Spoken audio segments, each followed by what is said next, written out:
Okay, so everyone's heard of Roswell, right? But what about its Brazilian cousin, the Varginha incident? Yeah, most people file this one away as just another alien encounter, but believe me, the official story is barely scratching the surface. Today, we're gonna peel back those layers and look at something, well, something much darker. A possibility that's way more terrifying because it might have nothing to do with aliens at all. And this quote, it just sets the stage perfectly, doesn't it? Forget everything you think you know about little green men or flying saucers. We're not going there. Instead, we're opening a file on evidence, on cover-ups, and a genuine tragedy that doesn't point to the stars. It points right back at us. All right, let's get into it. The date is January 20th, 1996. The place, Varginha, Brazil. On this one day, a single event happens, but it splits into two completely different stories. You have the one they told the public, and then you have the one that was locked away in classified files. And just look at the difference here. On one hand, the official report sounds almost comically boring, right? Sightings of a local eccentric and a stray animal. Okay. But then you look at the classified logs and the language gets chilling. Biological anomaly, military containment operation. I mean, come on, those are not the words you use for a lost dog. And that massive gap between the stories, that's exactly where we start digging. So, to really figure out what went down, we have to start at the beginning. Let's call it Exhibit A, the witness testimony. And we're not talking about military brass or government spooks here. We're talking about the first people who saw it, 3 young women who just stumbled upon something completely impossible. Picture this, it's about 3:30 in the afternoon. 3 sisters, Liliane, Valkyria, and Katya, are just taking a shortcut home, walking through a vacant lot like they probably did 100 times. I mean, it is the absolute definition of a normal, boring day, until all of a sudden it wasn't.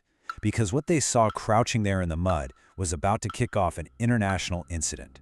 Now, listen to how they described this thing. It doesn't sound like some powerful alien overlord, not at all. It sounds sick. They talked about this oily, brown skin. Could that be some kind of pathological secretion? A strong smell of sulfur and ammonia, maybe a chemical signature of its biology.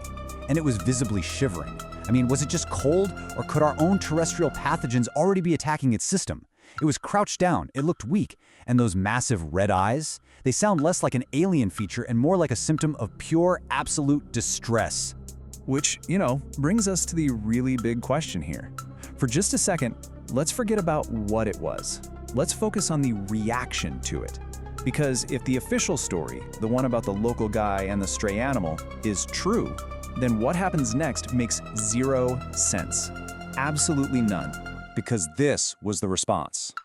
We're not talking about a couple of local cops showing up. No, we're talking about the Brazilian S2, their military intelligence being deployed. The fire department shows up, but not with a fire hose. They've got specialized capture gear. They're using nets and containment equipment, not handcuffs. And by nightfall, the entire city is under a silent lockdown. I mean, does that sound like the response for a stray animal? No way. And this is where the story takes a really tragic and frankly terrifying turn. Because this incident wasn't clean. There were casualties. And the nature of that casualty, let's call this Exhibit B, is maybe the single most important clue in this entire mystery. So there was a young police officer on the scene, Marco Cherese. He was part of the capture operation. And somewhere in the chaos, according to the reports, he made one critical mistake. He touched it. He made direct physical contact, and that single touch, it turned out to be a death sentence. Just look at how fast this happened. It's staggering. Day 1, he makes contact. Within just a week, he starts developing severe symptoms. By week 3, his immune system has totally collapsed. And by the end of the month, this perfectly healthy young man is dead. His official medical report really tells the story here. Cause of death? A massive, unidentifiable sepsis. And the key words there are unidentifiable and the fact that it baffled doctors. These are medical professionals who had never, ever seen anything like it. This wasn't a known disease, it was a novel pathogen that moved with absolutely terrifying speed. So let's just be crystal clear about this. He didn't die from radiation. This wasn't some sci-fi laser blast. No, his body was attacked systematically from the inside out. All the evidence, every single piece of it from his death, points to one horrifying conclusion. He was exposed to a lethal biological agent. he touched a bioweapon. Okay, so let's recap. We have a sick-looking creature and a mysterious death by contagion. But now we get to Exhibit C. And folks, this is the piece that blows the whole case wide open. This is the smoking gun. This is what tells us this was never just a small-town Brazilian event. It was an international incident from the get-go. Yeah, because the most damning piece of evidence, it wasn't found in some alleyway or hospital in Varginha. Nope. It was found by looking up, by tracking the skies. We're talking about the completely unexplained presence of a very large, very hard-to-miss U.S. military plane. I mean, look at all these facts just line up perfectly. On the exact same night the creature was captured, a U.S. Air Force C-17 Globemaster, and you know, this is a massive cargo plane designed to haul heavy stuff. It lands at a nearby airport. Now, there was no scheduled diplomatic mission, there was no official reason for it to be there, and to this day, its presence has never been explained. So you tell me, a coincidence? I don't think so. It's highly, highly unlikely. All right, it's time to connect the dots. Let's take all three of our exhibits, the sick creature, the fatal contagion, the secret flight, and let's see where they lead. Because when you line up all the evidence, that whole alien visitor story starts to crumble pretty fast. And what's left in its place is, well, it's something a whole lot more disturbing. Let's just walk through the logic here. Step 1, the entity. It's not some powerful invader, right? It's an organic, fragile, and very sick creature. Step 2, the vector. The thing that kills isn't advanced technology, it's a rapid biological contagion. And step 3, the response.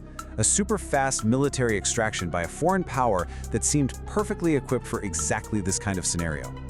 So really, it boils down to two theories. On one side, you have the common idea. This was first contact, a history-making moment with an ET.